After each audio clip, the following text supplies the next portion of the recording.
இது யமஹா என்டி சார். இது பழைய மாடல் வண்டி.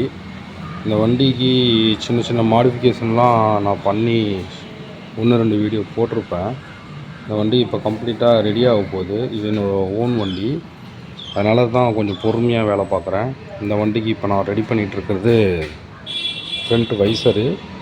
இது ஃப்ரண்ட் வைசர் வந்துக்கிட்டு ஒரு பழைய மாடலோட வண்டி. இந்த வைசரை வச்சு நான் ரெடி பண்ணுறேன். அது புது வைசர் தேடிகிட்ருக்கிறேன். கிடச்சிச்சுன்னா புது வைசர் போட்டுருவேன், இல்லைன்னா பழைய வைசர் தான் போடுவேன். இதுக்கு கிளாம் செட்டிங்கெல்லாம் இப்போ தான் ரெடி பண்ணி போட்டிருக்கிறேன். சைடு லுக்கு தெரியுங்களா?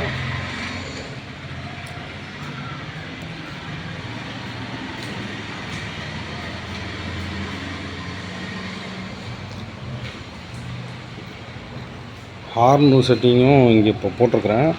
இப்போ என்ன வேலை நடக்குதுன்னா, இந்த இடத்துல தான் இண்டிகேட்டர் இருக்கும். இண்டிகேட்டரை இப்போ இங்கேன்னு கழட்டிட்டு அந்த கிளாம்பை தான் ஆல்ட்ரு பண்ணியிருக்கோம். இப்போ இண்டிகேட்ரு இந்த இடத்துல ஃபிட் பண்ணுற மாதிரி ஒரு எஸ்எஸ் பைப்பில் ட்ரை பண்ணுவோம். லுக்கு நல்லா இருந்தால் அப்படியே கண்டினியூ பண்ணுவோம், இல்லைனா கழட்டிட்டு பழைய இடத்துல போட்டலான்னு ஒரு ஐடியாவில் இருக்கிறேன்.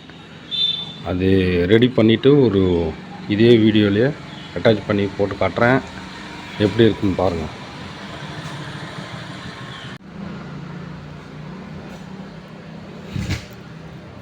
வண்டியில் இண்டிகேட்ரு ஒரு ரெடி ஆகிட்டுருக்கு. இது ஃபுல்லாக கம்ப்ளீட் ஆகிட்டு ஃபிட்டிங் பண்ணி எப்படி இருக்குன்னு காட்டுறேன் உங்களுக்கு.